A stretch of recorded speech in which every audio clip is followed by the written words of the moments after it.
cemeteries never looked better. They're doing a hell of a job. Who's making your breakfast?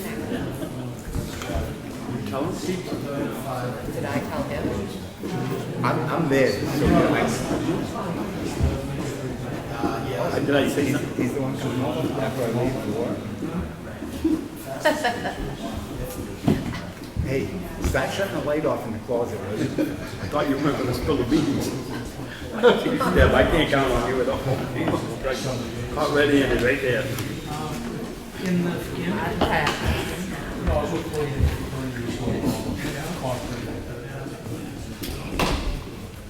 I worked at the, one way or another, at the fish club, going across the bay where they used to. It's now 4:15. We'll call the meeting to order with a salute to our flag, please. Please stand. Pledge allegiance to the flag of the United States of America, to the republic for which it stands, one nation, under God, indivisible, with liberty and justice for all. Thank you.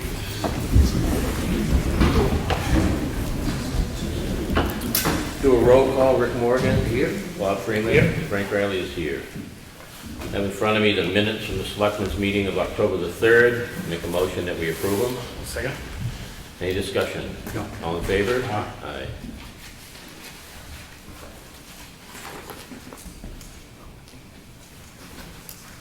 I also have in front of me minutes from the Selectmen's Finance meeting on October the 3rd. Make a motion we approve them. Second? Any discussion? No. All in favor? Aye.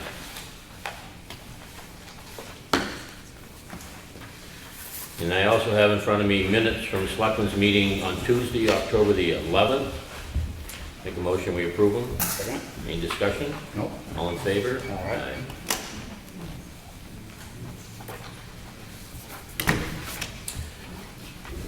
I have the pay vouchers for the week ending on 10/15, and their gross wages are $28,058.77. Taxes for payroll, $8,639.22.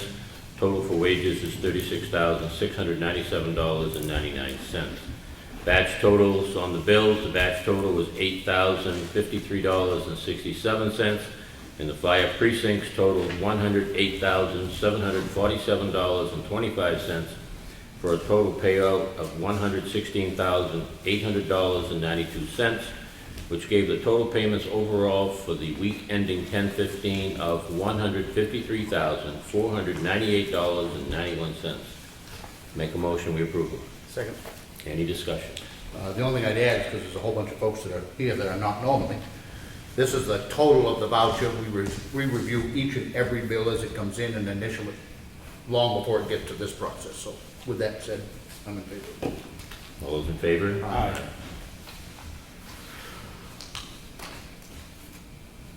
As Rick pointed out, we do get individual bills in that come in from all the items that are purchased by the department heads. We do review those particular invoices as they're being paid. Any questions we have at that time, we go back to the department head with them. The department heads justify their expenditures if that's necessary. This is the final paying of these bills. And I always forget one page to send.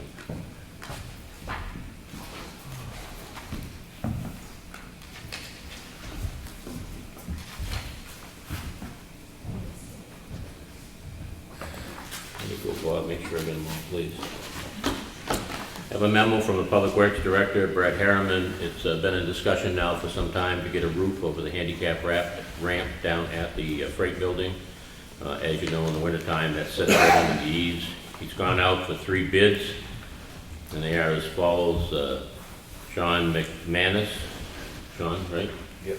Okay.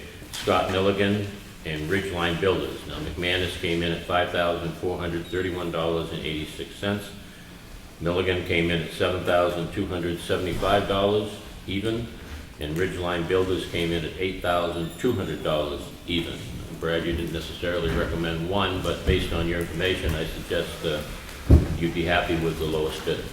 Yeah, they all be capable of doing the work. The only difference is, I know 2 of them have crews. One of them kind of works by himself, but I'm sure he has the ability to bring somebody on for some heavier lifting that would need to be done for putting up the beam up there, so obviously he wouldn't have been if they couldn't have done that, so I'd be comfortable with, you know, obviously with the low bidder on that one. I'll make a motion, we go with McManus. Second. Any discussion? All those in favor?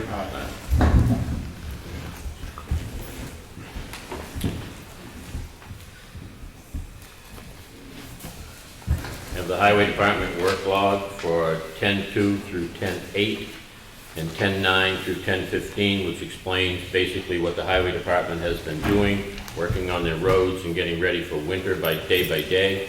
Anybody who would like a copy of it, you're welcome to it. Just see our town administrator should provide it. They have a contractor use facility. These folks are for a wedding ceremony. They're looking to use the Center Ossipee gazebo. That's been cleared by Ellen. Everything is in order to do it. I make a motion, we approve it. Second. Any discussion? Nope. All in favor? Aye.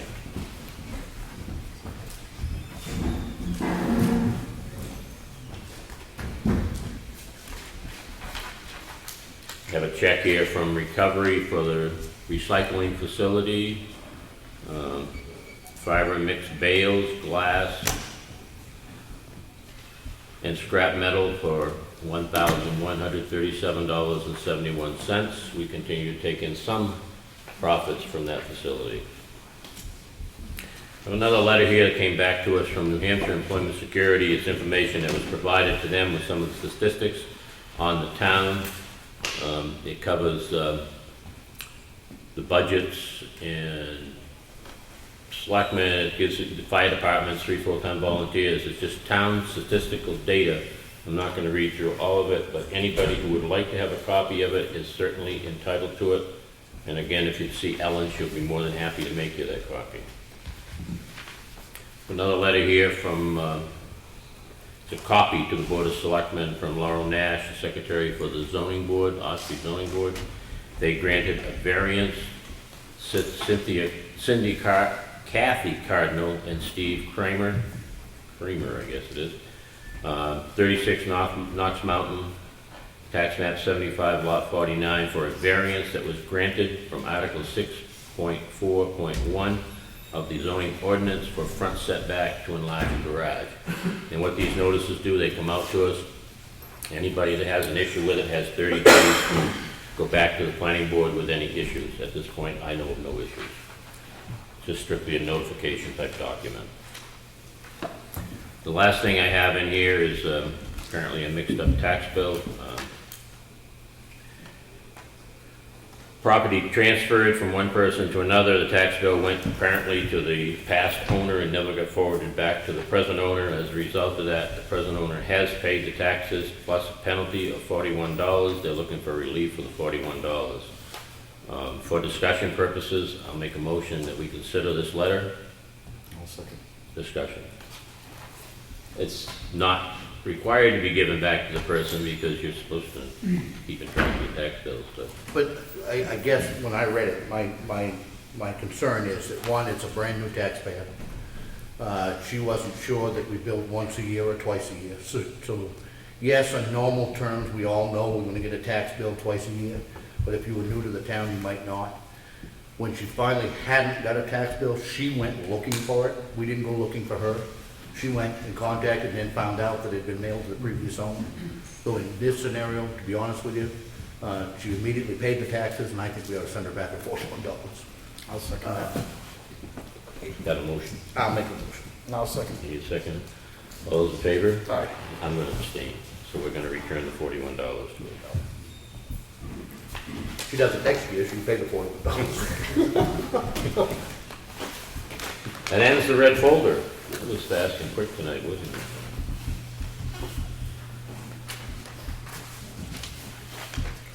Number of things on the agenda tonight, so we're trying to move along fairly quickly here. Brad, no change in the Whittier Covered Bridge. No, by the bills that we've received on it, I would say they're just about done with the initial phase of the design for it. Remember, that was broken up into, I think, 3 or 4 phases. They had to get appropriations each time. I'd say they're just about at the end of that first phase there. I'll try and get an update of exactly where they're at. you know, and coming right up here to move on to the next phase. Just for a fast update, because you have a pretty good audience here tonight, we've been trying desperately to get that back across the river, but we're into a federal program of funds and state program of funds, and when you get into the feds and you get into the states, nothing moves quickly. The last group of funds that came through allowed for the final phase of the engineering and getting the abutments and so forth, but those designs couldn't start until the money was available, and the money was delayed being available, so we're delayed on getting the bridge back across the river. It is to the point where it's sitting on its pillars up there, or sitting on supports like it would be across the river. It's ready to go as soon as we can get the design phase for the abutments and all that stuff done, and hopefully get it back across the river. Definitely not to 2017, and that's a disappointment to all of us, not just a few. Brad, can you make sure when you talk with them that we're on track to be able to go out to bid in March? Yes. And if when the state gets involved, it turns into a snail's pace. But if you can just convey to Hoyle and Tanner how important we think it is that it goes out to bid by March, if it's gonna get completed in 2017. That once they've done theirs and submitted to the state, if that starts to be delayed, let us know so that we can at least try to rattle the cage down in Comstock for whatever good it may or may not do. Oh, absolutely. Highway garage addition is coming along extremely well, won a nice job. We are trying to schedule an open house as soon as we get the last few odds and ends down there, and I encourage people to come in and take a look at it. I think the town got a I think we're project. close enough to set an open house date. Yeah. We talked about doing it right around the end of this month, so we could pick a date. I'd if like you to guys get want. one picked and start advertising it, because it's pretty much done. I mean, the old part of the garage needs some cleanup, which I know the guys can do, but it's ready. What's your thoughts? Anytime right around the end of this month here would give us a couple of weeks to finish up the little loose ends and We want to clean do it up. on a Monday, and do it If you're right gonna do, after. if you're gonna do it at the end of the month, the 31st is trick or treat from 5 to 8. So. Yeah, that's a Monday. That's a Monday, and then we're talking next Monday is our other option. That might be a little close. First Monday in October then, for November? I've lost a month already here. That is going to be, 6? that'll be the night before the presidential election. We can cancel. Nobody cares about that. So we should be able to, as long as it's nothing November the contained in 2nd. this building. Want to do it on a different night other than a Monday then? It's up to you. Looks like you're crowding a lot of stuff in on Monday, but I don't care anything about anything. What do you think, Brad? Yeah, I think any night would work. Only for me, you know, the first and third, Tuesdays and Wednesdays is tough for me because I do have commitments on meetings those nights over Wolfboro, so, but any other nights would work. Second, you know, the second Tuesday, Wednesday of each of the months would be fine. I was thinking Monday, and to be honest with you, Ed, I don't know how portable you go with that camera, but maybe you could even videotape it for those people who don't get a chance to come here so they can see the tackling at work. Yep. It depends on what date. and But if it was a Monday, you're gonna be here anyway, is what I'm That would saying. be perfect. So, We could probably do it for the 7th, because it'll be in that building The anyways, second. Monday the 7th Second. of November. I think that's last year's I think you're right, dollar shot, well, we'll have it then Monday. that'll give us a That's couple fine. of weeks to announce it and get the word out that we're gonna have it. Okay. Library repairs, I think Maria, we're in pretty good shape on those. We got them headed in the right direction. New business. I'm gonna rearrange this just a little bit because we have a lot of folks here from Knox Mountain this evening that have questions or statements, I'm not sure which. We're gonna open this up. Who's gonna speak for Knox Mountain and why you're in here this evening?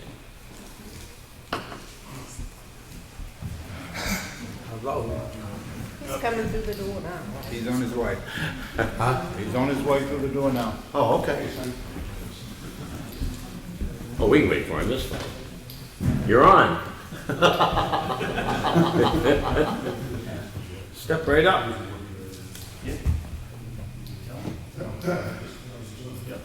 You doing, Rick? Good, you? Bob? How you doing? I guess you're waiting on me, right? Yeah. I thought 4:30. You came in, Pretty close though. Yeah, well, you know, last year we talked about trying to get the roads being taken over, so I figured it'd be a good time to get everybody down here. That way there's no miscommunication and see what we can get done. Well, the last we left it, is there 100% agreement up there now? Yes, Everybody wants it. yes. Because that was where we were the last time. I think there were one or two people that weren't in favor of it. Right. Now they understand what it is, and yes. Because in order for us to do anything, if there's not 100%, then we're barking up an empty tree. Because the way most of the developments are set up is if there's 20 lots and everybody owns 1/20th of the road. Well, the only way this could ever be considered to work is if everybody is willing to convey it. If there's one person that says no, then it doesn't go anywhere. I was the one holdout, I finally changed my mind. Okay, well, now, that doesn't mean it's automatically gonna happen. But that was the first hurdle to overcome. Yep, sure. Can I have a point of information? Sure. Can you give a little background to the people that are watching? Yep. What this is about, why the association is here, and what you're Sure. discussing? Knox Mountain, I had several conversations last year with predominantly with Sonny and a couple others that live up there as well.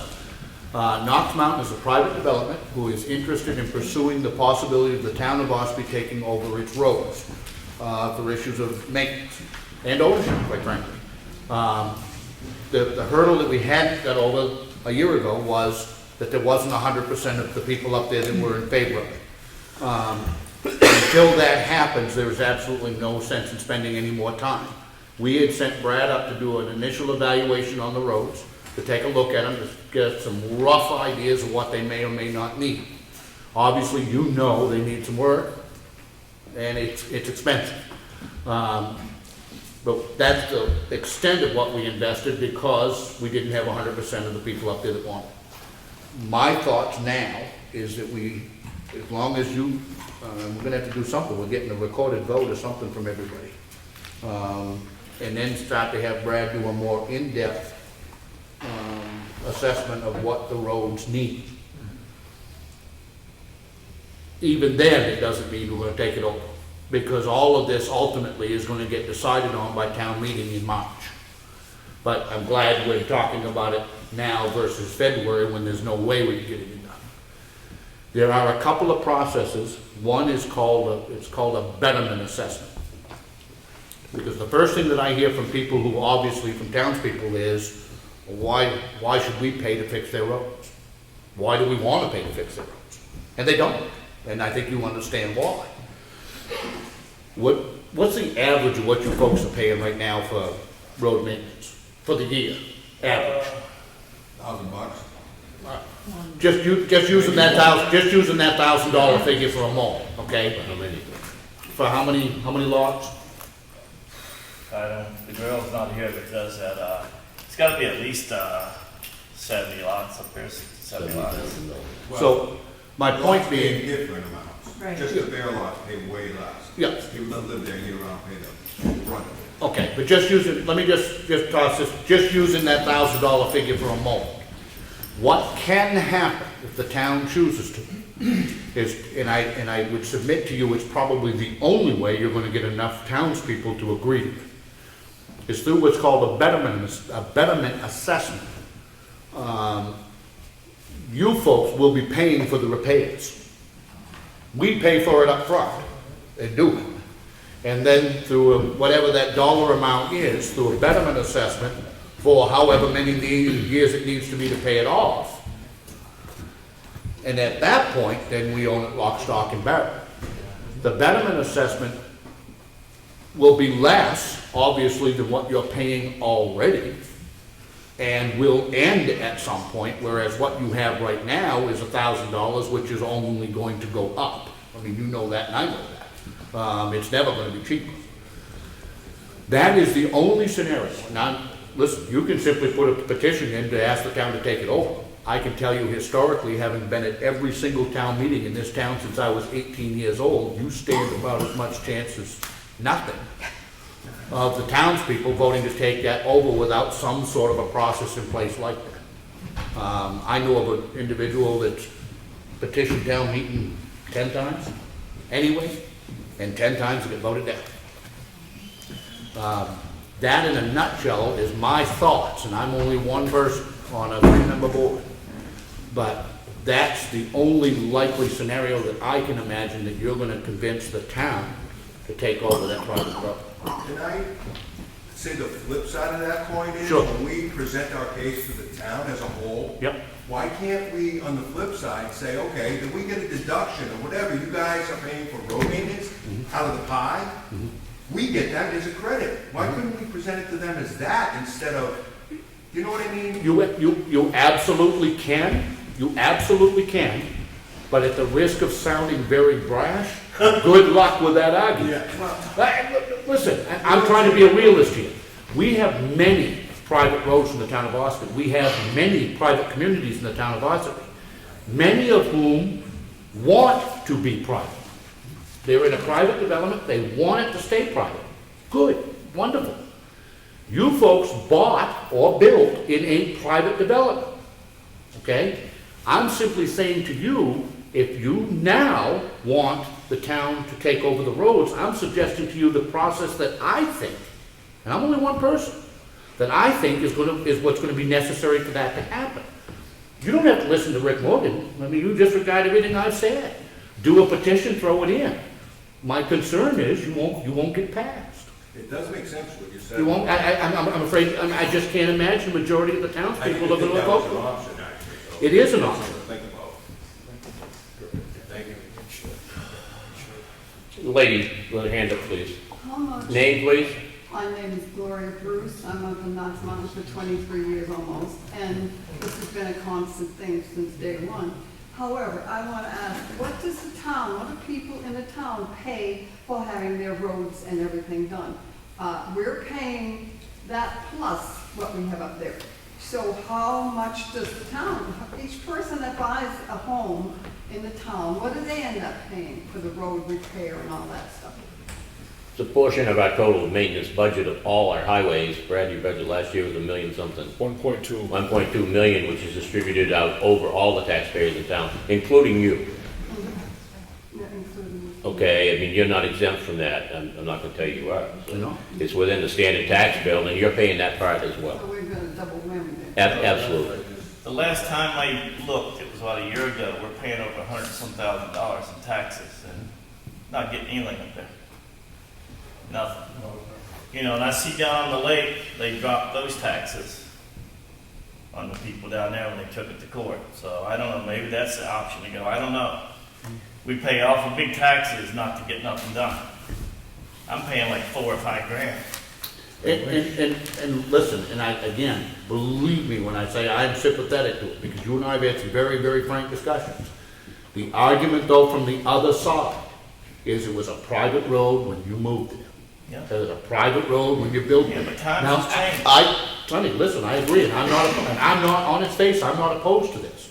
And I'm simply suggesting to you that while you say you get nothing for your tax bill, that is not completely true. You don't get road maintenance.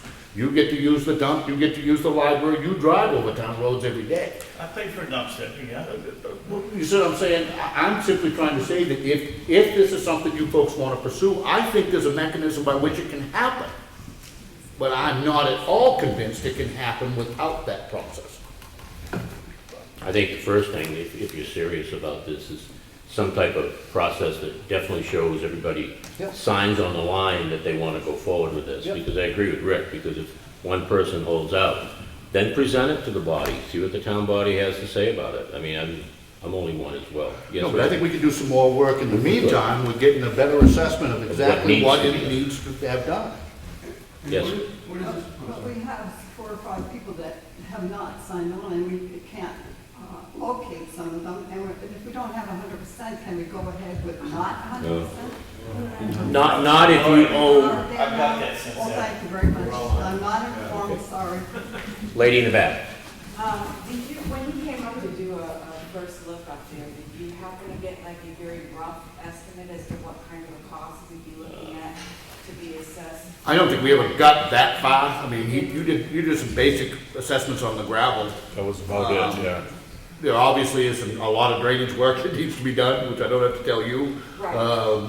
I don't think we ever got that far because it was getting to the point where we were gonna have to invest a considerable amount of time to even get to those next set of numbers. And it didn't make any sense to invest that time unless there was the 100%. Because it was, for what purpose? I mean, you know, Brad's got plenty to do on other projects. So it didn't make any sense to take him off them and put him on this until there is in fact that 100% agreement. Again, it's not my want it to be that way, but the way historically those developments are set up is everybody owns a fraction of the road. And unless every single lot owner is willing, it cannot go anywhere. Can't go anywhere. Somebody over here, go ahead, name please. Suzanne Colias. I just had, when you were talking about the betterment fees, is that just to bring the current roads up to the current specs? Correct. The specs, and then after that? They're gone. Then they're gone. They're gone. Let's just say, again, and these are completely, totally raw numbers. Let's just say that there's $100,000 worth of work that needs to be done on that road. Yeah. To bring them up to a safe standard, whether it's through drainage or gravel or whatever. That $100,000, what I'm saying to you is, it's gonna be very, very difficult to get the average town person to approve spending that $100,000 on a road that they don't own and don't have to take. Right. By doing a betterment assessment, split however many ways over a period of years, nobody's gonna be looking to send you a bill for $10,000, but over a period of years, it's a case where through that betterment assessment, the town can go ahead and do the work and it be repaid over a period of time by the folks that are there. Again, I would respectfully suggest that the betterment assessment is likely to be a whole lot less than what you are already paying privately, and you're going to have a much better and better maintained road. And once it's paid for, the bill goes away. And once it's paid for, then the betterment assessment stops. It's only to get over that initial investment. And can I also ask, can I also let everyone know, from what I'm getting from that is, even the lot owners in that case will share an equal stake, right? Well, Because as of now, they don't. So in your case, they would. Everybody would have to pay an equal amount, right? Not just the full-time homeowners that live there year-round? No, I don't think there could be any delineation. I mean, if there are 40 lots, Right, in my mind, it's gonna be split 40 ways right. over X number of years, depending on the amount of money. That is crucial. Well, it may be crucial, but it also could be detrimental. Because are those people that own the vacant lot, are they gonna be willing to spend X number of dollars? You know, this is not as easy as maybe as it should be. But it's not as easy as simply saying, oh, you're all here, you all want us to take the road. We say take the road and we'll start plowing it this winter. I wish it were that simple, it quite frankly isn't. We really need to get the numbers on the list. But we need to get the numbers first. We didn't bother going with the numbers until there was the 100% agreement. We get the 100%, then we'll at least find out where we are. You know something, they may come back and the numbers, you folks say, whew, that's too much, I don't want to do it. Okay. Yes, sir. Okay. We're definitely sure we have the 100%. From what I understand from my secretary and stuff, it was. Yes, sir. Yeah, Doug Eastman. Just curious about I understand the betterment does sound like a real good deal, but I think the number of $100,000, we're not talking about a brand new road. We've invested tens and tens of thousands of dollars into this road, and you all know Stan Eldridge.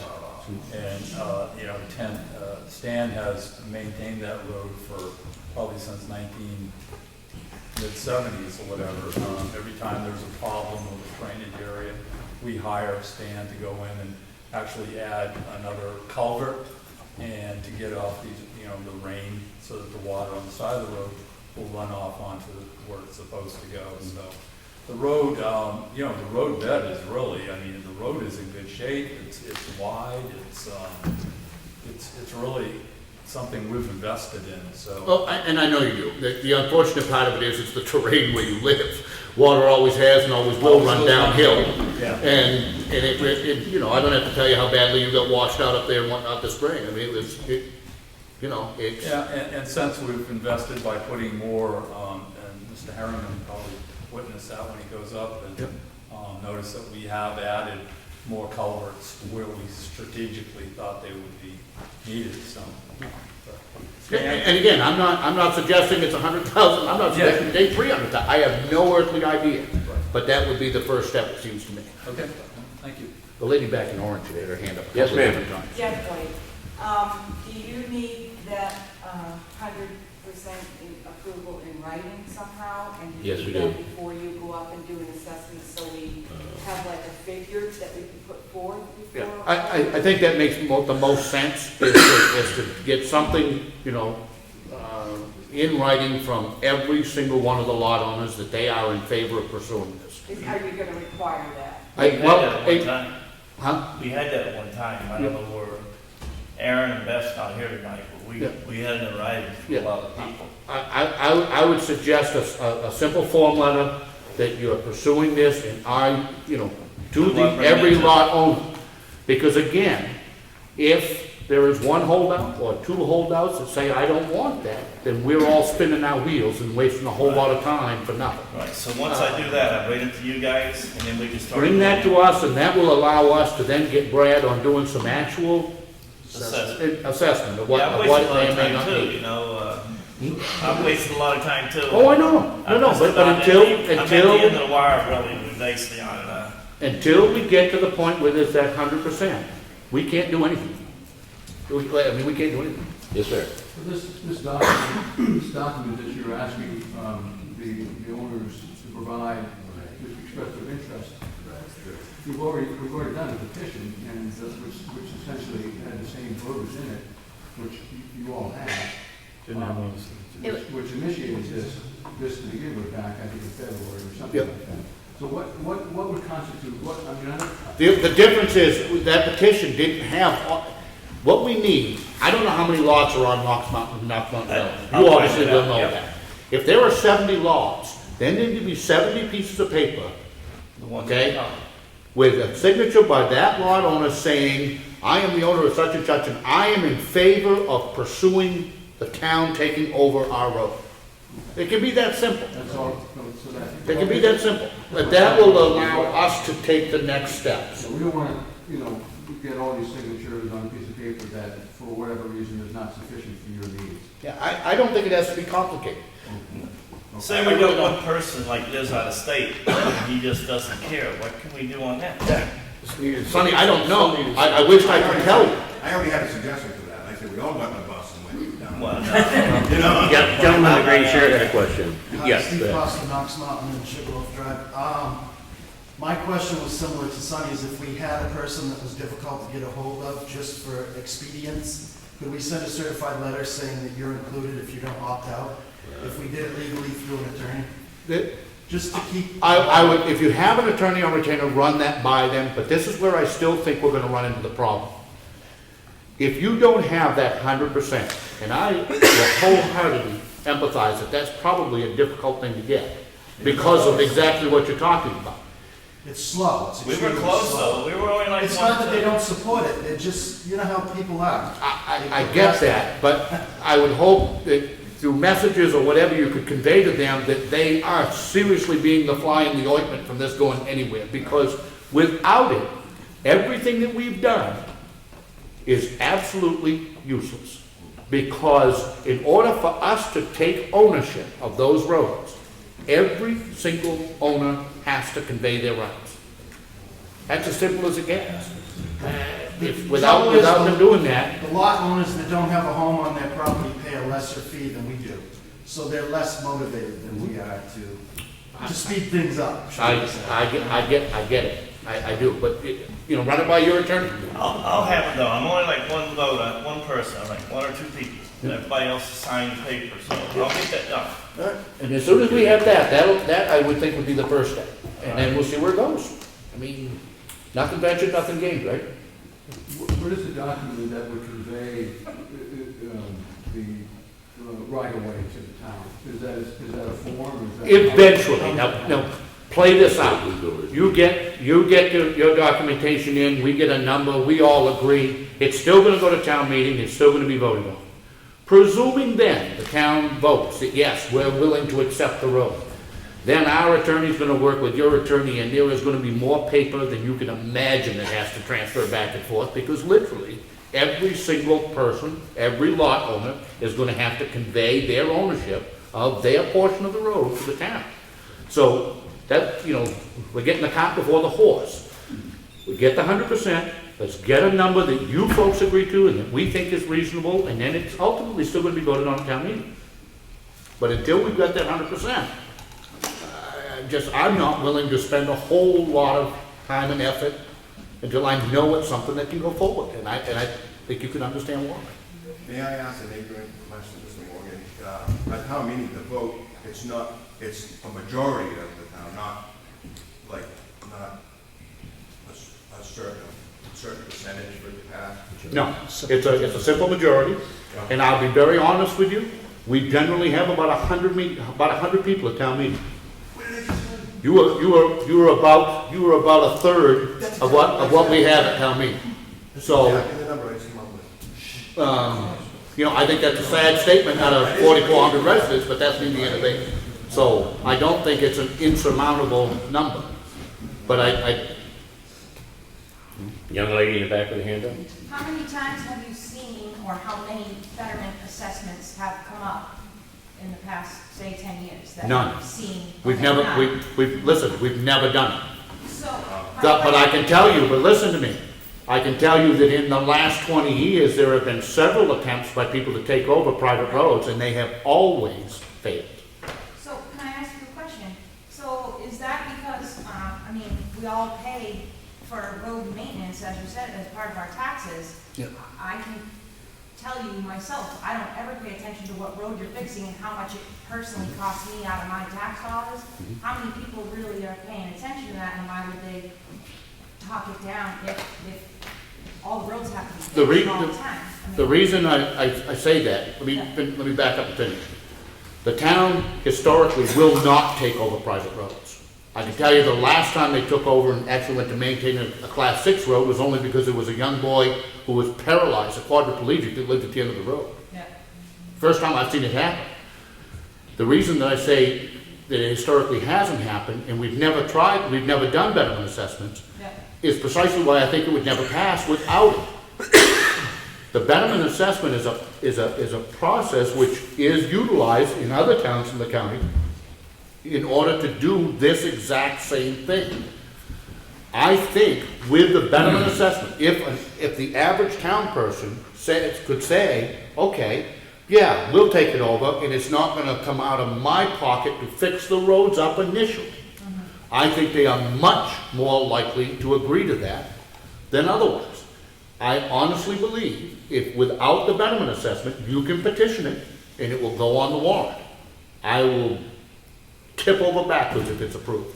I doubt it would happen.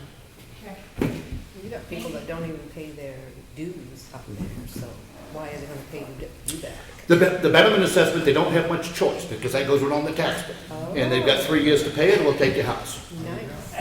Leave your property. I hate to sound rash, but once it goes on as a betterment assessment, it goes on as a betterment assessment on the tax bill. So they would have zero choice. If that's the agreement that everybody makes, they're gonna have to live up to the agreement or it's gonna cost.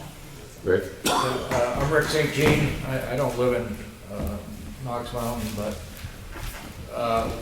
when I purchased the lot I built my house on, one of the things that we found was that all the homes, or the lots that were located in communities that had association maintained roads were considerably less expensive.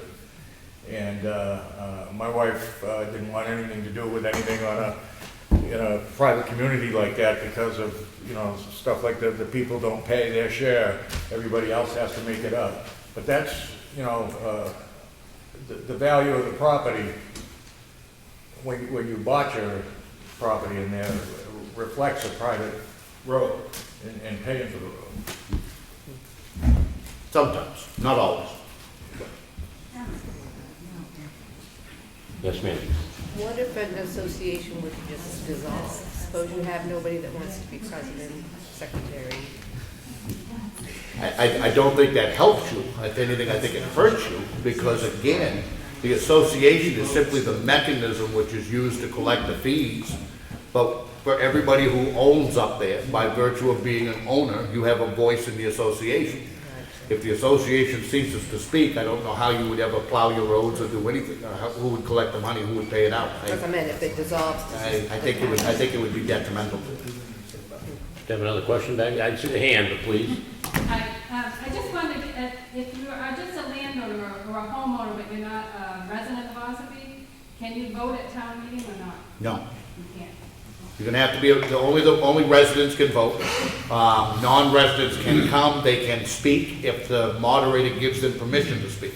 But other than that, it would have to be, it's only residents that would be voting. Yes, sir. The amount of the, Doug Eastman again, the petition requires 25 signatures from residents of the town, is that correct? Registered voters. Registered voters, Yeah. 25 for that petition to get onto the Yes. ballot. Yep. Thank you. Yes, sir. We've already done the petition, so it will be on the ballot. If I right? knew Don't know what. Have you got a petition this year or for the one for last year? Well, the one for last year, Exactly that's 2 still years active. ago. No. That's a dead-end petition to get onto that town meeting warrant, so you'd have to do a new one to get onto the one in March. But the deadline is what? It's the first Tuesday in February, I believe. Into February, so there's plenty of time. Right. Any other questions? Yes, sir. Steve Lorman, Pastor Conway Road. Totally different. What if the town takes over the road and we still maintain it as an association? Do our roads become public? Yes. Public use roads? Yes. Correct. That's a trade-off, and that's what prevents a lot of developments going this route. They would no longer be a private development. They would Not private be, now anyway, they're out Nope. there. but they would be town roads open to public use by anybody who wanted to drive them. I'm not saying that's a bad thing, and it may be exactly what you've got now. But that's precisely why some people in private developments, they want the private, they don't want people to be able to do that. Thanks. Do I have any other questions? Yes, ma'am. What if we all show up at that town meeting, would that sway the vote a little bit? 2 chances. Any other questions? So that's what you need from me, I'm gonna get 100%. And I know, listen, I know this is difficulty, I would get that as soon as I'm possible. gonna do it, start tomorrow, and then I'll bring it to you, and then you'll get with Brad, and then we'll get this ball rolling and see what we can do. And then call another meeting. Come on back. Okay? That's fair. Anything else? If not, thank you very much for coming in. Thank you. Hopefully we can help you.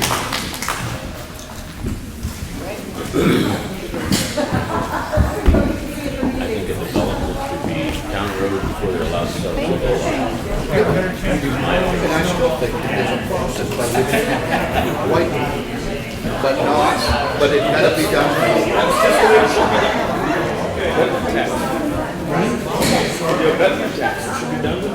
When you do that, you get the roads up to. You won't be paying as much. They will, was they on that? They will. It's a win-win. All right, I need to continue the selectmen's meeting tonight. Thank you. Other new business tonight is budgets. We have some in front of us. We'll start out with conservation agent. That covers our timber monitor, who has been into many, many things this particular year, and we had a chat with him just before this meeting to get him headed in other directions for next year. Trying to keep track of what's happening out there in the cutting world to make sure we get the necessary timber tax in. We have actually taken that budget in 2016. It was $3,230. We're recommending for 2017 is $4,360.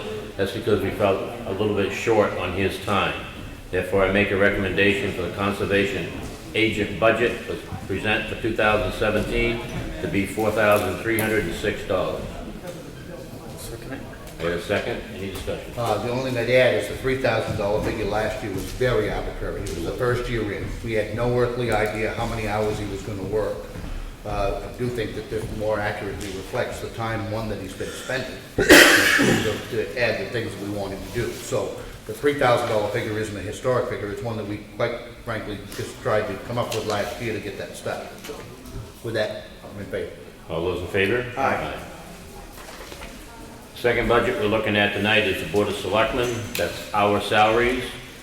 In 2016, total budget was $16,364, and we're proposing for 2017, a flat budget, the $16,364 with no changes. Make a motion, we approve that. Second. Any discussion? No. All in favor? Aye. We doing all right, Ellen? Yes, thank you.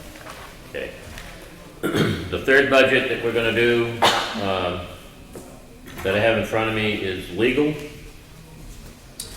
We budgeted $35,216. We're proposing the same $35,000 for 2017. Keep in mind, this is a figure that we don't always have full control over. We've only spent $13,892 this year, but we still have a lot of outstanding bills. We have many issues right now in the attorney's office to resolve. And again, if we don't spend it, we will turn it back in. But so I propose the budget be flatlined in 2017 for $35,000. I'll second it. Second, any discussion? No. All those in favor? Aye. All right, the next budget I have is the Dam Authority. As some people are aware, some may not be, we budget for the dam operation, Ossipee Lake. It's actually split up between the town of Freedom and the town of Ossipee. And I think the state kicks in on that too, right? There is some state funds in there too. And it's based on property assessed value. It comes out that Ossipee's share for 2017 is $8,126.38. That is actually down just a little bit this year. The 2016 budget was $8,170. I recommend we go with the $8,126.38 for 2017. I got a second? Any discussion? The only discussion I'm gonna have, would it be easier on everybody to try to get rid of the 38 cents on all of the budgets and round them to the nearest dollar? Yes. I'm just thinking as far as all the data entry that somebody's gonna have to do at some point. Yeah, normally we do. That's the way that I input it, but I'm sure when Elaine puts it into the accounting system, it will round automatically, so it'll round up to. I'm just suggesting it might be a whole lot easier going through the budget process when you're sitting there adding everything up to just round them off to the nearest dollar. If I might, Yeah. drawing on to make it $8,126 even. And I'll restate the motion to be $8,126. I'll second it. Any discussion? That's it. All in favor? Aye. Cover.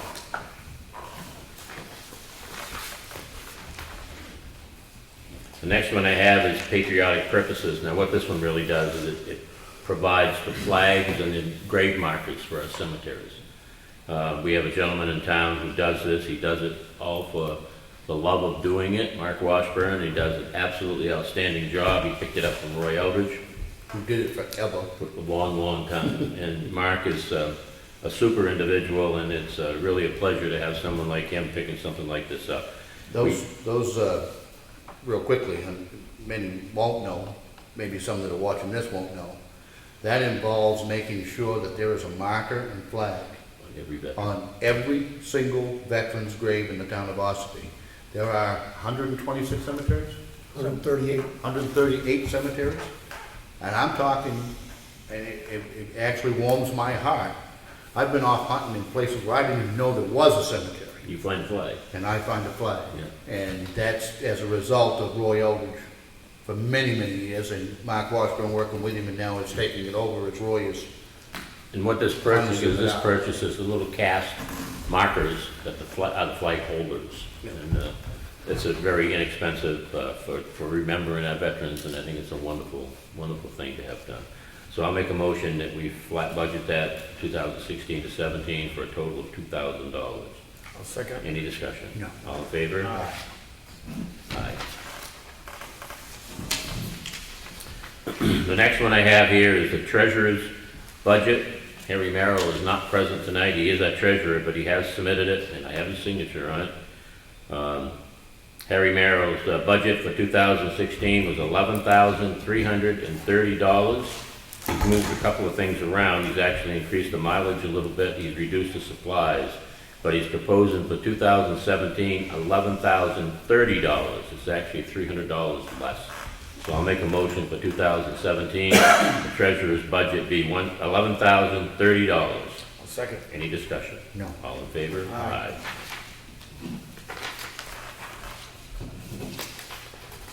See, the next one I have in front of me, general assistance. This is another one that is a very difficult one to determine. Sam, I see you're in the back. You do a great job at this, and I really appreciate it. We propose on level funding this again this year. We funded it at $55,269 last year. We've only spent $6,855.49. We're going to request that we fund it level at $55,269. And a lot of that's because we had a very mild winter last year. We didn't give out a lot of oil supplements. And Sam, I'm going to let you speak to this. Well, that's true. We didn't give out a lot of oil supplements, but I've been able to recover many of the expenses that we had. I've recovered rents, I've recovered motel bills, so that's why the number's down. I've recovered quite a bit. When you see that in your reports that I give you at the end of the month, is a negative number. I had outside agencies supply money, provide money last year that kept the cost down, but as you know, but if we don't raise it and we need it, then we gotta have a special town meeting. Yeah. And there were tens of thousands of dollars paid out by those other agencies. Yes. Fuel assistance, it wasn't Ball Peak doing fuel money. And Right, we didn't need any of that last year. so we were very, very fortunate, which could change Exactly. in a month. Ball Peak is, we leaned heavily on Ball Peak the year before. We used over almost $4,000 a year before. So- And there are outside, CAP has security deposit money, which towns don't provide. They've also had rent assistance that's helped tremendously. Excellent job, Sam. Excellent job. That's all I gotta say. I know you Thank seek out all we can get, and I know you work very hard with the people that come forward, and like I said, and we could have a bad year. That's something we can't foresee, and it's better to have this and not use it than it is not to have it. One of the things we really concentrate hard on is our children. Yes. When you've got a family that's got children involved, that even weighs a little heavier than a family without children, so. And we have to make that decision sometimes if they're not truly eligible, but because of the situation and the hardship, no. We do. So I'm gonna make a recommendation, we're gonna fund this at $55,269. I'll second. Any more discussion? All in favor? Aye. Okay, two of them that I do not have in front of me, but I think I have gentlemen here tonight to answer to them. Trustee of trust funds. Mr. Billings.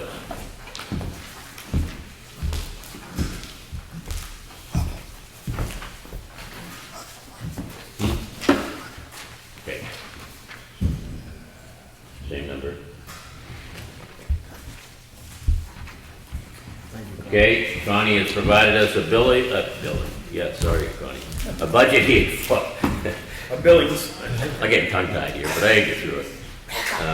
Provided us a budget here for the trustee of trust funds is requesting a level funding. 2016 budget was $6,289. Year to date, and this again is as 10/11/2016, the 11th of this month, they spent $4,318.77, and they're requesting the same funding at $6,289. Therefore, I'll make a motion for trustee of trust funds. The 2017 budget be approved at $6,289. I'll second. Any discussion? No. All in favor? Aye.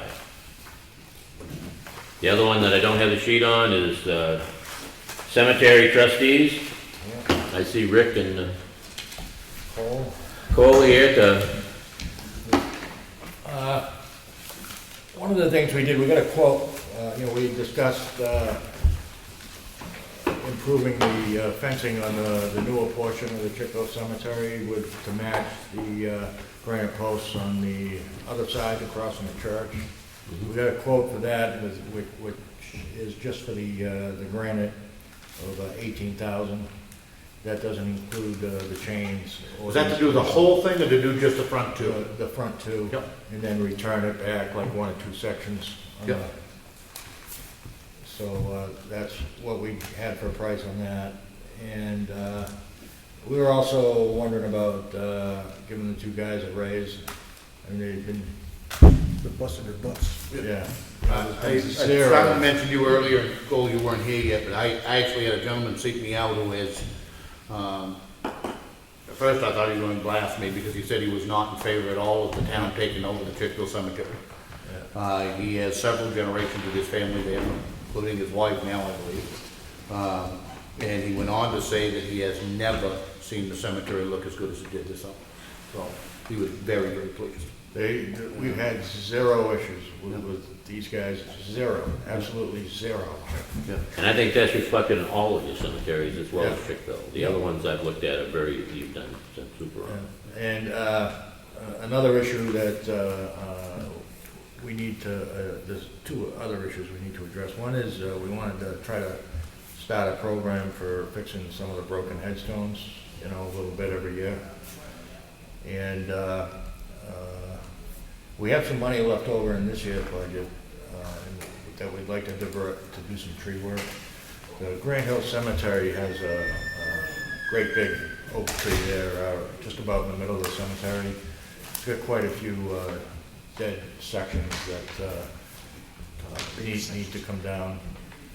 Because what'll happen is when they break off, they'll damage more headstones. One of the things I just caution you on, because a year ago they took some out of the Osti Valley Cemetery, but whoever is hired, it should go out 1 for bid, I Right. think. But 2 need to make sure they have insurance. Yeah, we went through that last year. Yeah, We we got want caught. to just mention that. Yeah. So that we do get, proper coverage when they come in and the But as far as them doing it so long as you are under your current budget. The total budget? Yeah, for this year, that I would. I would hesitate, yeah. I'd say go ahead and do it. But are you requesting to encumber funds into next year from this Yeah. budget? Okay, so If in we order don't to do use that, it. we'd have to do a by purchase order. Thank you, guys. I You're want to say welcome. thanks. Yep. I didn't mean to interrupt them. Thank you. Thank you, Ellen. We're actually gonna try to get the tree work done before the first of the year. Okay. I actually, a couple of things. One, I brought up the fencing upstairs earlier. Yeah. We need to just decide whether or not we're gonna do that on the warrant article or we'll I put that think in the it- warrant. I think it'll be on the warrant. I do too, because Which that's- is- you don't want it in the budget. Which is correct. So my thoughts are, get us a total number, because the Cemetery Association had a price of 19,000. Yep. So that 18 doesn't surprise me or shock me. So, Yeah. let's get a total price to make for the granite with the chains and complete. Can we get some prices, other prices? I don't think, there's not gonna be a hell of a lot of places. There's with only one granite fencing. quarry left in New Hampshire, So- Swenson's over in Concord. Is that to have them put in too? No, that's just the. Just buying. Yeah. Yeah, those things cost money. Yeah, but I guess what I'm saying is get a good total price and then get with Ellen, because that's something that I do think is gonna have to be on a separate warrant article. Okay. Connie? Yeah. Wendy Rich. Wendy Rich has posts. The granite post with the hole for the hole for the chain? Huh? Okay, I'll check with her. Yep. So work on getting us a total price installed, and then that's something I'm personally very much in favor. It's one of the things I think we ought to do that will dress up. That $18,000 Yeah. wasn't installed. No. So. Yeah, granite's pretty expensive. It's hard to. Oh, I know it is, I know it is. There may be somebody close by in Maine that may provide it too. I think if we're gonna put on a warrant article that we should get the price for it to be installed. Oh, yeah. Oh, well, it What has is to complete. That doesn't include installation? No. Yeah, so I mean, we just have to get some little bit harder numbers on that. So short of the granite post, do you have a proposal for just the operating budget portion? For next year. Yeah, just the operating budget, we were looking to try to give both guys $1 an hour. Mhm. Pay raise? pay raise, and then pretty much level funded. So how much did that increase your budget, Rick? I have no idea. Their budget is, When we have Al, can we get with Alan? Yes, what I'm gonna suggest is, because it's not in this format, and in fairness, with what we make It'd be everybody better else if do. it Yeah.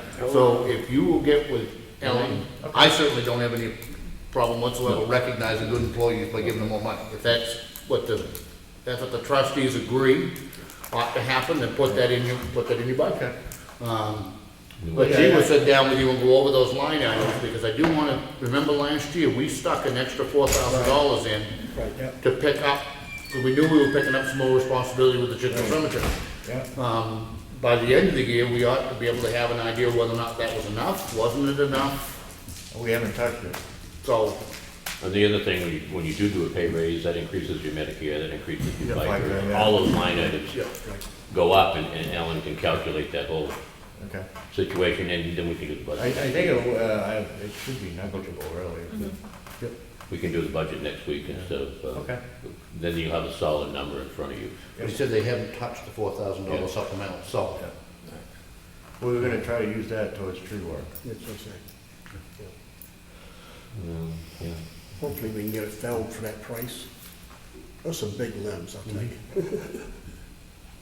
Yeah, well, what they suggested on that was just pruning it, the big oak one. But we were gonna Gary Brooks is gonna give us a price on it, we got a couple other guys looking at it. But last year was sort of a last minute type thing, we didn't know how much we had left in the budget. Just make sure it's somebody that can take it down piece at a time, Yeah. because you got a lot of brittle Yeah. gravestones underneath Underneath that that thing. thing, And you yeah. don't want somebody just up there chopping limbs and hoping they Yeah. land where they should land. Gary Brooks's crew, I guess, he looked it over real close. They're not gonna He's take done the a whole lot of thing work down. on town. What was that? It's just limited, right? Not Yeah. the whole thing down. Right. Yeah, just pruning it and The cutting. damaged and broken limbs that are laying on other limbs up there in the tree. You know, And then the other thing we've been doing is we got a late start this year, so we didn't use as much of our wage money. We've been having the guys do some brush cutting and dressing stuff up like that, That's good. chipping and stuff like that. I noticed they cut the fence out at Chico, that looks good too. Yeah. They cut all the brush along that fence on Yeah. right. the northern side of it. But you get your budget, as far as I'm concerned, you work within your bottom line Okay. to have whatever maintenance work done you can have and get done. Okay. Good enough. So we will let you talk with Ellen and put together the 2017, so we get it in the right format, and Okay. everything else goes forward. And just make sure you got a note that we don't forget about that fence warrant article. I think it needs to go to warrant article, because what happens, all of a sudden, your budget goes, wow. you know, Right, not yeah. okay. If we pull it out and put it into a warrant article, then your budget is still basically reasonable, Yeah. and the warrant article explains itself. Good. Okay? Any other questions for us? No. I appreciate it. Just once again, the two guys we got, it's just, I mean, you know what it was like with, and there's been absolutely zero, nothing. Right. You have something you want to do? Yeah, the So that ends our, two push holes. you all set? Those in there? Yep. Okay, that ends our budget process. Any other new business, Brad? Nope, the only thing I did have is got the tally sheet for our Earth Day in October. We had 400 cars come through that Saturday on the 8th, I believe it was. 97 pieces of electronics were dropped off, 141 loads for the demo, 157 tires, 17 combination ACs, refrigerators that had Freon in them had to be emptied out. 3 car batteries and 22 propane tanks, which we take those two things year round anyway, because we make money on batteries, and propane tanks are a wash item. As the company comes down, they drop those 20-pounders off, and they'll take them away with, without having to deal with them at all. So, Very good, successful again. yes, I think How it's a do good they thing. compare with last fall's? I'd have to look at it. I think it was a little slower than last fall's. Yeah. Oh, which is what I we think expected we've been having at so some point, many, by doing more than one a Kind year. of, yeah. I think we've been having so many that they, Yeah, we had actually a little bit of a scare on the Thursday before. Both of our compactors were down. Luckily, we found out that it was basically a relay, breaker in there that had gone bad. The whole panel had gone bad, so electrician came in and replaced that, had us up and running Friday, and they got us through, so, Good deal. knock on wood, it was a minor fix. So, Good. Any other new business? New business? I don't. Open for public input. Ron? Yes. I believe Laura Nash had informed Ellen that we didn't meet last week, that we're meeting this week, so that the next selectmen's meeting will have a full report on the windows. But I had two questions on budget. I guess you will be putting in the phone figure? I don't believe there's any change. Okay. I think if we keep it at the $550 that we budgeted for each department at the rate. And in terms of Laura's salary, Did she give you the calculation that I provided? no, well, we haven't Okay, met. you haven't met, so she should have that figure Okay. for you on Wednesday. We went through the ZBA, the planning board, and the conservation Yeah. commission, just based on what's been expended so far this year, and Right. came up with a calculation. Okay. And in the past, support for the Lake Coast program was rolled into with the milfoil. Correct. And put into the capital improvement or capital Capital fund reserve. for milfoil. Is that gonna continue? We wanted to have, we had set up and applied for a grant for the Lake Coast program this year. We had a late start on submitting the grant, and then the state had said it was closing it, or it wouldn't be open until originally, July 1st, I believe, for the construction. And so in the meantime, our intern that was heading it up got another job. Well, as you can see, they're still not done down there. so- I know, and then the date kept getting changed, and we were saying, well, are we gonna hire somebody else and start a new program? We really wanna continue that next year, so we hope funding will be put in. That capital reserve account is already there. The money that we put in for the Lake Coast last year Right. is still there, because we didn't expend it. Right. So that money is already there. Yeah, We don't okay. need to raise any additional. It's Okay. already in there. We will be putting money, I believe, back into the fund anyway For to milfoil. make up for the amount that For we the took out for the milfoil. milfoil treatment. Plus Okay. the grant So- reimbursement. Yeah, There could be no reason whatsoever that can't go straight ahead. Okay, I just wanted to double check on that.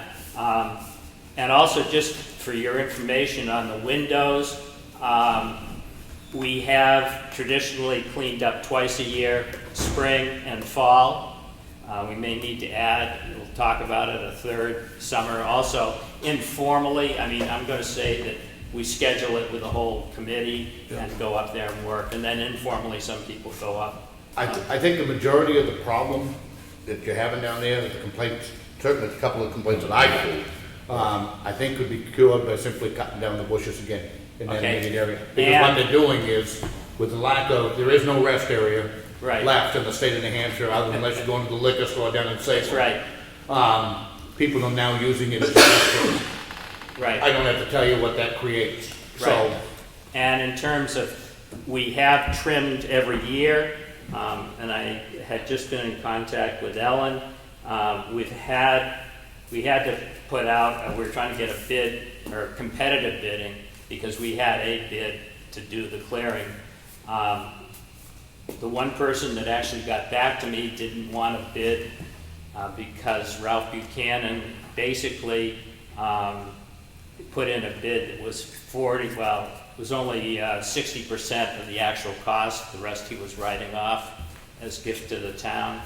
And if you we're trying to get the gravel donated to level out the lot and at the bottom of the pavement.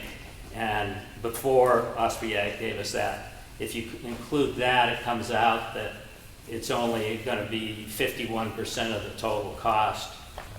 The other two people I contacted never got back to me. So And I'm not sure they were interested in bidding because we got such a low bid from Ralph. So we're sort of stuck on that. But that was, it wasn't even so much the trash, which is always gonna be Right. an issue. It was that the bushes were Right. growing up and they were starting to be used as a latrine. And that's what we wanted to do, was come in, and Ralph actually rigged up a special thing for his backhoe that are two I-beams that come, it fits over the teeth on the backhoe, and the two I-beams come together and grab the brush between them, and then he yanks it both ways and pulls it out, so it comes out by the roots and everything. So we're still trying to get some competitive bidding on that. And the issue with that was just because Ralph Buchanan's a current member of the Yeah. Conservation Commission, so it becomes a conflict of interest. Yeah.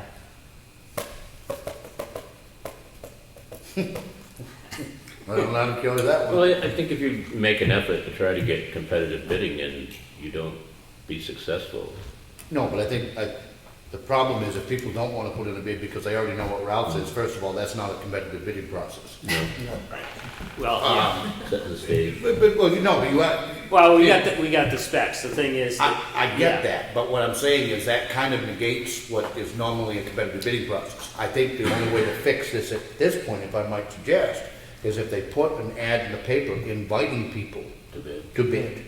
And then nobody does, then I think we may be able to look at Ralph's bid and How did say. you go out for bids? How did you go out for bids? Originally Ellen had contacted me and said to contact people to put in. So you didn't bids. publish it in the paper? No. I think you need to try that, plus the town Well, website. it was below the $5,000. It's well below the But five, still- but I think this way might clean up the process is what I'm saying, and make sure that it shows due diligence on your part, Right. that you've been tried to get some competitive prices. Okay, does the town put it in, or does Laura, or? Good question. I'd say either have Laura contact Ellen, or you work with Ellen and getting an ad drawn up and getting it in the paper. Okay. But that might be the easiest way to clean the process. All right, good. I think I had a sheet that I already sent you a copy of.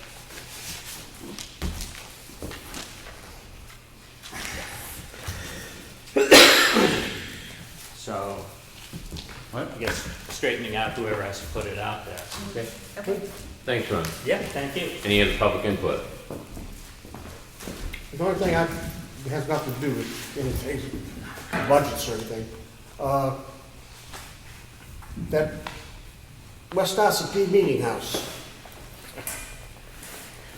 Are we going to pursue condemning it, or? I don't think we know who owns it. No, every time we've addressed it, it comes up the ownership part of it, and I'm not totally sure who owns it either. It could take some legal research. We can throw it in. I mean, this has been almost a year now since it was brought up. Oh, no, it's been. Oh, it's been brought up longer 10 than that. years. It's Yeah, I been brought up a know, lot. but I'm just saying. You you can't know. rush into these things. Well, I'm talking about at the town meeting, it was brought up and, about, could you put it up for sale, or could somebody buy that property? And I thought, well, you ain't gonna be able to do anything with it as long as there's just, somebody said that they had a trust on it, it was under There is, trust. there's a trust on that, to maintain it. So who holds the trust? The trustee of trust funds. And he can't locate the owner. That's questionable. It's something that's gonna take some legal research. It's not something that we can jump into. Waste of money, fall down.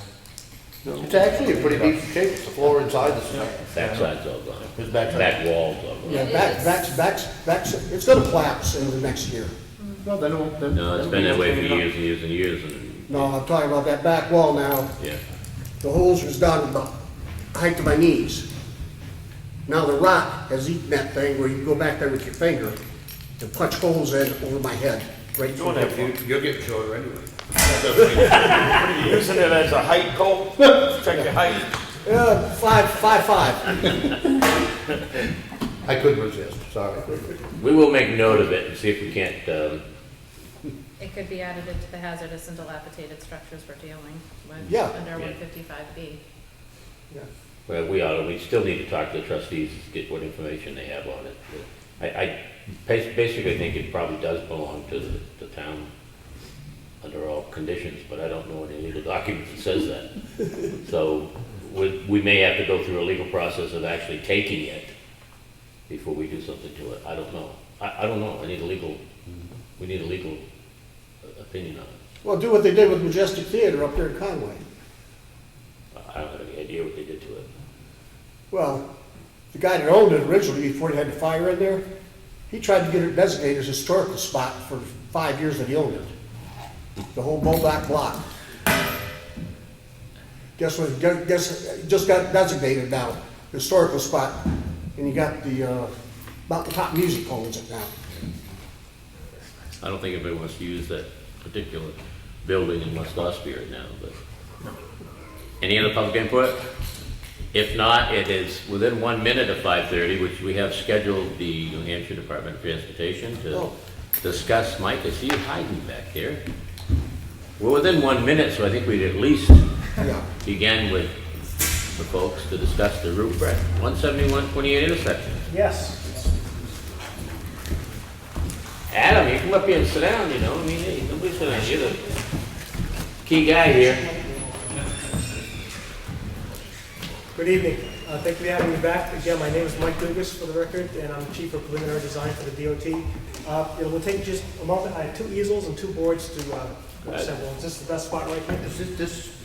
Shouldn't we adjourn our break at this time? No. She's got me right in the selectmen's meeting on it. The German's down here. I was hoping to keep attendance here for that purpose. I'm following my schedule. It didn't work, Frank. I'm listening. You get a chance to do that next year. No, I ain't. Following your script? I'm following my script. I know, I know what you thought. Mr. Morgan, gonna handle this next.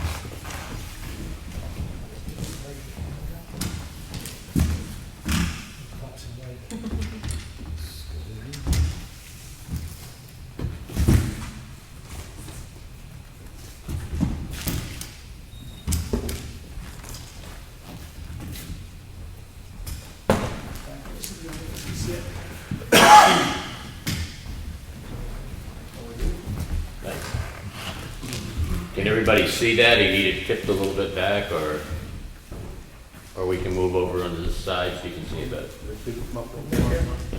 Okay. Yes, thank you very much again. My name is Mike Dugas, Chief of Preliminary Design for the DOT, and I was here back in June to discuss improvements, safety improvements at the intersection of 28 and 171. So at the time, the alternative that we presented would widen Route 28 southbound to provide exclusive southbound right turn lane from 28 onto 171 west. We'd also make some changes to the traffic islands in the intersection to make it easier for truck turns. The general opinion from the selectmen, to paraphrase you, was that you didn't necessarily oppose the option that was shown, but you felt that a more comprehensive solution, such as either a traffic signal or perhaps in a different direction, maybe a roundabout would be a better solution for that spot. And so I've done more study on both of those options. And so I'm here to report back to you what I found in those. So talking first about the roundabout alternative, that's been sketched right here. So this drawing shows about what the typical size of a roundabout would be. Usually what you would normally see on a state highway, it's designed to accommodate the biggest tractor trailers, the ones with 53-foot trailers. So the diameter is about 135 feet. A design like that would basically fit within the right-of-way. We would end up with some property impacts likely in the 4 quadrants of the intersection. As I said back in June, this would be an expensive alternative. It would be over $1 million to build this. But the main factor working against this option and why the DOT does not recommend this is sight distance. If you know the area of the intersection, there's a crest just north of the intersection on Route 28. Because of that crest, the sight distance for the traffic southbound heading towards the roundabout would be about 400 feet. And that sight line is not sufficient to have adequate space for that southbound driver to perceive and then either slow down or stop at the roundabout. And for a 40-mile-per-hour posted speed, you need close to 600 feet, and we've all talked about actual speeds being even higher than 40. So that sight line is the critical factor that's working against the roundabout alternative. And then the second alternative that was studied was a traffic signal. And I think it's fair to say that a traffic signal could be installed in the intersection as it is now. It could be added to a design such as this without too much trouble. It wouldn't really take much reworking at all to install a signal to that layout.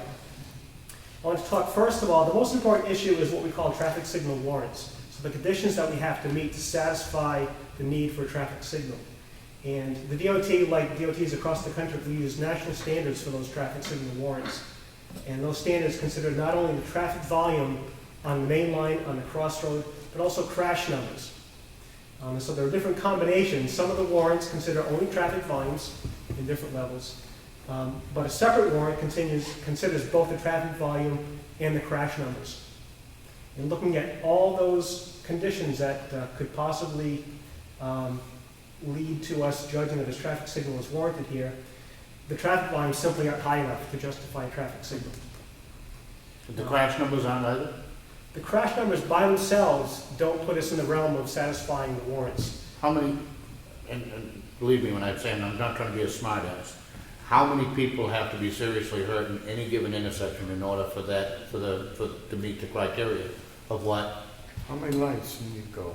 Yeah, and certainly that's not how we... And I'm not here to beat up on you. Yeah, Believe me, I understand. You're the messenger. Right, and you know, we heard that from everybody. There have been 7 serious accidents in that intersection since May. Right. I think you've been notified of some of them. There've been more that you may have occurred since we told you the last one. 7 since May. 3 in May, 2 in June, 1 in August, 1 in September, 1 in July. So I mean, every month at least 1, sometimes 2, and sometimes 3. Right. And they're, Adam's here, speak with, they're serious accidents. These aren't, I'm not suggesting, the problem with that intersection is they're not fender benders. I retired as chief of police here 8 years ago, and I mean, I've been to a couple of fatalities in that, but a lot of really serious accidents in that intersection. Adam, can you speak to the ones that we've had this year have injured a lot of people? They have, and I don't understand why a couple of them, they weren't hurt more than they were. I mean, we had 2 rollovers, they actually hit the vehicle and flipped one up on its side. Yep. One went down into the woods beyond the old lawyer office, which is now a Consignment shop. consignment shop down there, and that one also flipped the other car over. And it's just, I'm not sure why we haven't got more injuries than what there has been. Oh, I believe that for years. I mean, I can remember one fatality in particular where a elderly couple both got killed in that intersection. But of the grace of God that there were more people on a regular basis. But again, I guess my point is they're not fender benders. They are serious, high-speed crashes. And I wasn't here for the last hearing. I spoke to you and your counterparts for 20-odd years on highway issues. I'm not opposed to what you're doing. I'm just afraid that it's not going to solve the problem.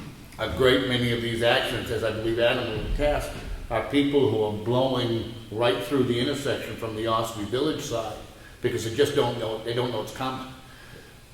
With that being said, if that continues and there's nothing done to abate that turn line off of 28 is going to have absolutely zero impact on those on those accidents. Not because the people who are still going to be going 28 for Wolfboro are still going to be at highway speed, and somebody's going to pull out in front of them, and they're going to be right where we are right now. Go ahead, Brian. The separate turning lane will help the one issue of people that have their blinkers on and haven't turned them off. No, it won't. And it's Because you're going to have those people still going straight. But what's going to happen is that those cars that are going straight through aren't going to have to slow down because the cars that are turning will be in the turning lane, and they can come into that intersection at full speed.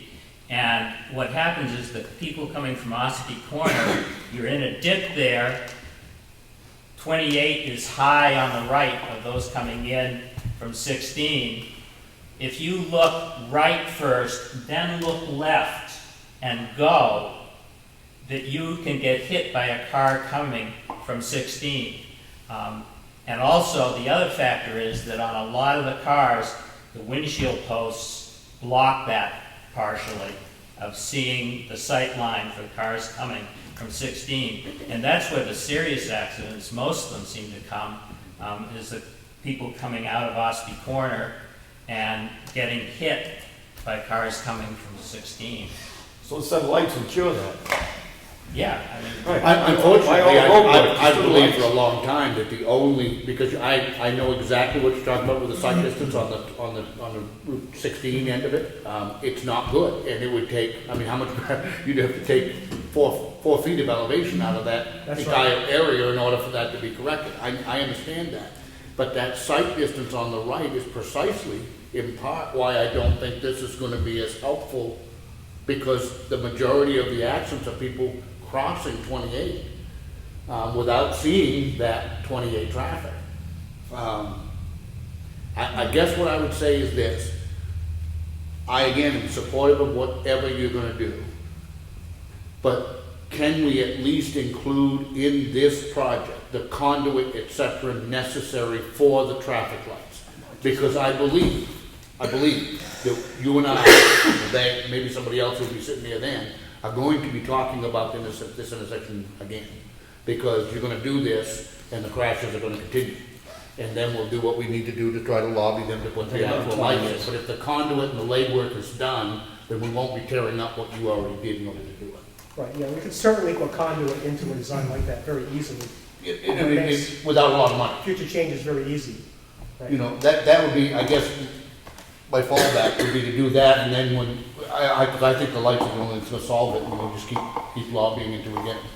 You know, I had to twist Leo Kennison's arm for 5 years to get the ones at 16 and 28, so I'm a patient person. one thing I look at, you refer to a 400-foot sight line on the northern side.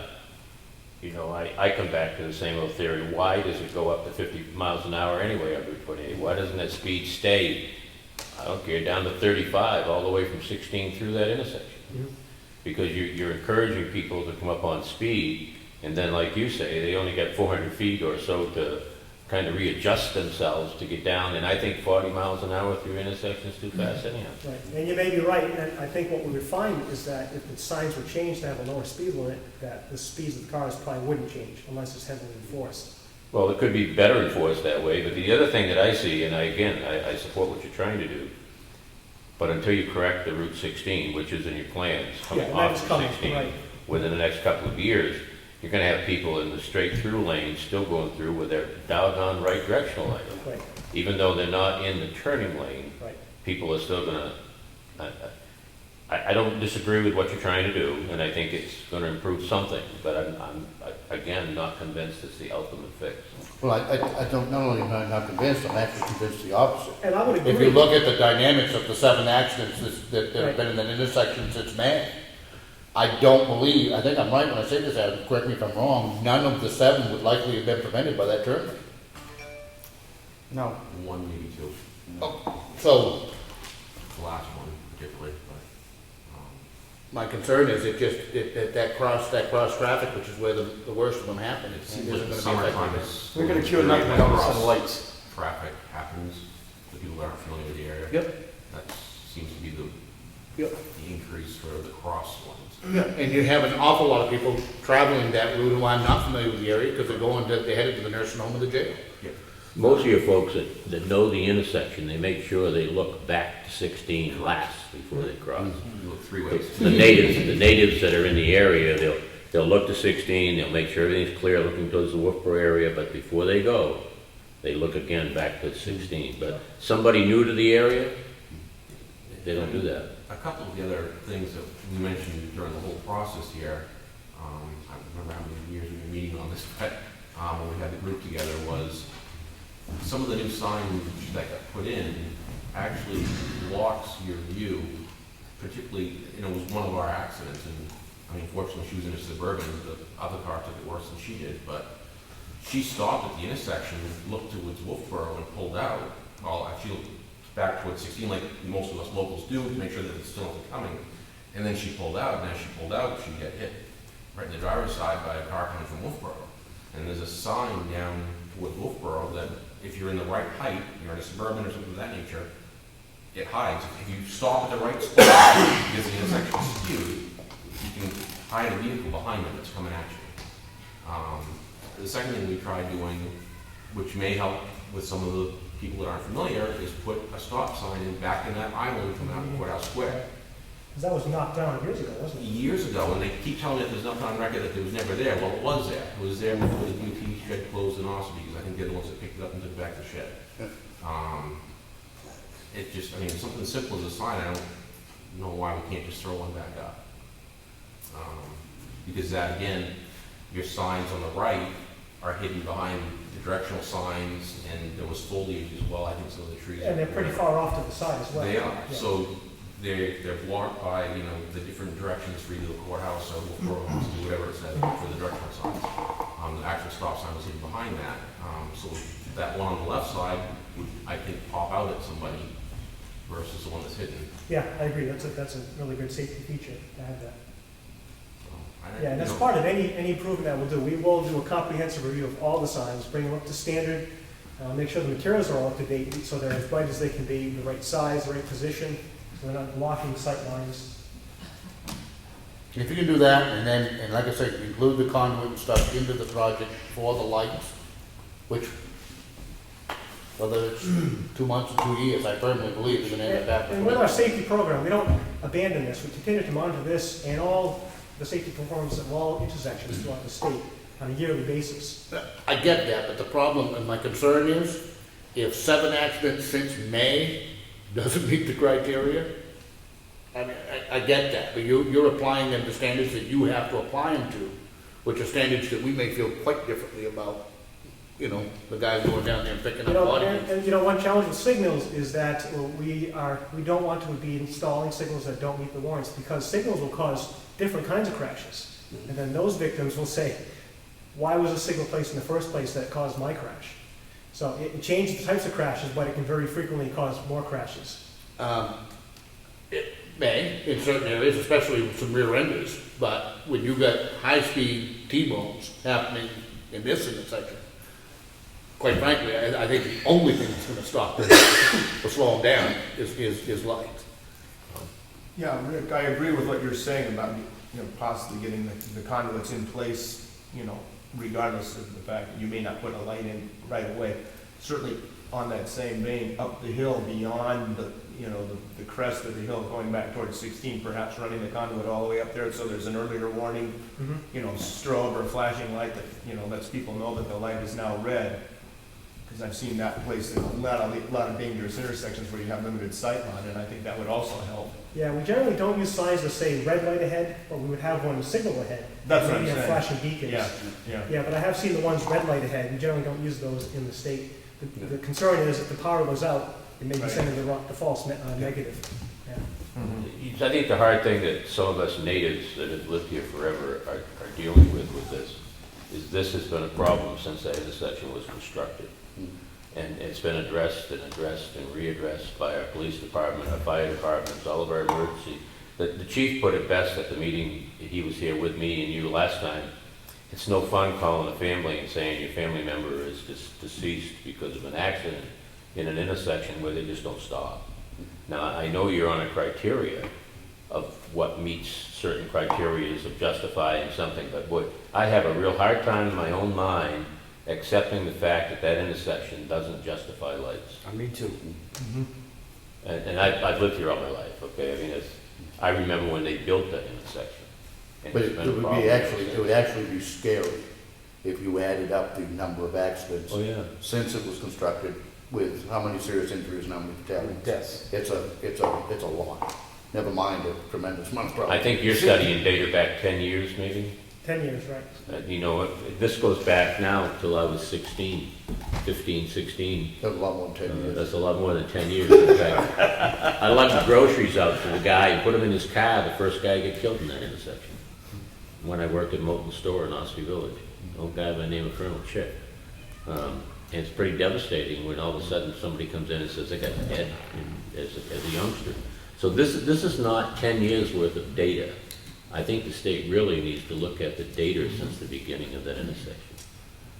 And I do think it justifies lights. But that's only my opinion. I think there again, one of the reasons why your injuries are not as severe as they have been between seatbelts and airbags. I honestly feel that that's cut the injuries down quite a bit in that intersection. Because the older vehicles, they aren't as fortunate.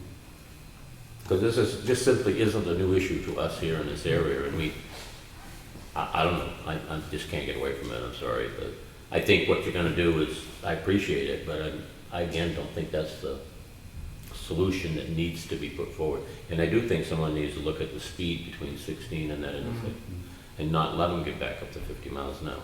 Yes, maybe they're gonna drive it, but at least our law enforcement folks have a posted limit that they can better enforce. That's my opinion, but I do appreciate everything you're doing with it. Okay. So the final word, the direct statement from the commissioner was we wouldn't proceed with any option that you don't support. We don't want to force something on you, but if you think that's an appropriate first step at least, put in conduit, put a new southbound right turn lane, and that doesn't mean that's the final answer for that intersection. But you got us in a hard spot. You want us to support something, but you don't want to support what we want to support. You want to give you a signal. You take it back to your commissioner that yes, we appreciate his spots, okay? But we want to support what we feel will fix the area, but he really wants us to support what he wants to present, or he doesn't want to fund anything. That's from my point of view. Yeah. Why not put the lights in first and we'll fix the road later? You know? Again, based on the standards that we have to go by, the lights Money. aren't justified right now. And it's money. You know, so I do appreciate and do support what you're gonna do, okay? I want you to know that, but I just don't feel, and I hope you take it back to him, that I just don't feel that's the fix, that should be the ultimate fix. Very skeptical Right, and they have your letter. about the results. And, you know, again, I think that this is a good idea. I do believe they ought to add whatever is necessary for the lights down the road, to prevent having to tear up what they've already done. But I support it, but I am very skeptical as to whether it's going to solve the problem. And, you know, I guess 2 or 3 years from now, again, me or somebody else at me, if the accidents continue, we're gonna be lobbying to utilize that conduit we got you to put in this time. That's right, and we'll be around for a long time with the other big project going on as well. So, Adam, how do you feel about this? You're the fire chief now in the area, and you're the one that has to pick up the pieces of the folks that... I think, you know, mainly the locals all know, although we've had a couple crashes with locals, but, so it's frustrating to me, but on the same hand, where there are as many as there are, and the amount of tourists and travelers that we have coming through the area, and like you said, it's increased with the court traffic. I mean, the amount of people that stop at the fire station to figure out where the jail is, the courthouse, you know, so you're sending them up that way, and then a minute or two later, there's a crash. Or, I mean, the last crash was somebody trying to spin around to get back to the court because they forgot to file some paperwork or something, so they were trying to get back, and they ended up crashing. So, yeah, I mean, lights are probably the way to go, safety-wise. The roundabout would be nice too, where you don't have to stop, but, you know. I think you could slow the traffic prior to that roundabout if you had a roundabout in there. I think you could... If you went back to what this gentleman said, putting a light back warning press, lights, that there's a roundabout coming, that would slow them. But Yeah, the concern is you really don't want to be relying on signs to warn drivers of something that's hidden to them. and that's the problem with the roundabout, is the sight distance on the 16th side. That's right. yeah, my only concern with the light is if you don't do something with that grade, because we're talking about that same distance, someone comes up over the hill and they're stopped, you can have them in a crash. That's my only concern. You do accept that the light being elevated is going to increase your sight distance a lot farther back on the 16th side than the 400 feet. The problem with the roundabout is you're gonna come over that and then be able to see it at ground level. Yep. So I think you could probably get your 600 feet with an elevated light that you're not going to get otherwise. And what about something like where they did from 153 to 25? I think that's in Effingham, where they started like the rumble strip Rumble effect. strips? They get the rubber Just to- strips, and then they have the one, it used to be a strobe, now I think it's a solar, flashing light, Yeah. whatever it is there. But even something like that, They just don't to want get to the give us any attention to. Yeah, we could do that, we had the benefit there, we didn't have any residents nearby. Yeah. I think we do have someone. Yeah. on both Gentleman in sides the of back, this. I know you want My concern with Don Busher, representing Huggins Hospital, Law Street Family Medicine, which is the first left that you're gonna get. My concern with the roundabout is that when you're coming from the 16 side and you're heading up Water Village Road, there is a very short distance between there and the turn that's required to get into that. I'm not sure how you do that, not end up with a bunch of rear end accidents. Because you're not talking, I mean, you're talking 100 feet roughly from the point currently where you enter that intersection to where you have to stop and make that left. And it would be less than that with the roundabout. I guess the one thing you could say is that it would be a slow speed turn, so, but it is tight, it is right up against the All you have to intersection. do is watch the Alton traffic circle and see they aren't very slow. Any other questions? I do not. Thank you for coming. Anything else? Right here, we got one. Oops. Oh, Ed? Yes. I think it's important also to perhaps amend your sign ordinance and tell all the candidates that are running now to remove their signs from the intersection. Because you're heading into a dangerous intersection, now you have signs obscuring everything that you have to read. I don't know what the state law is about dangerous intersections. I know your sign ordinance may not affect that right of way for the state, but Now, that if should the happen. crews will remove those. If they're near an intersection and you feel that they're blocking sight distance, the crews are instructed to take those signs. they are blocking sight distance. Send someone out for saying no. Sorry, Bill. It's not mine. Anything else? Mikey, any other questions for us? No, I think that's good. I want to mention that we can build this next year, that'll fit into our construction schedule. So- Good. Sooner the better. Okay. Anybody else have any other comments? I just have one comment. Does that proposal also include reduction of speed between 16 and the intersection? That would have to be a separate issue. I would recommend, if the town's serious about that, that they approach the state traffic engineer, Bill Lambert. There's a formal process for requesting a speed study. However, I'd warn you that the biggest element that contributes to the speed study is a measurement of the actual current speeds. Because you don't want to be posting at 30 when everybody wants to be driving 50 or 60, and you just make everybody a violator if you don't plan to heavily enforce it. So that's a path that you could take and request that speed study. Okay. Thank you. Right, thank you. Anybody else? Thanks for coming. Thanks for presenting.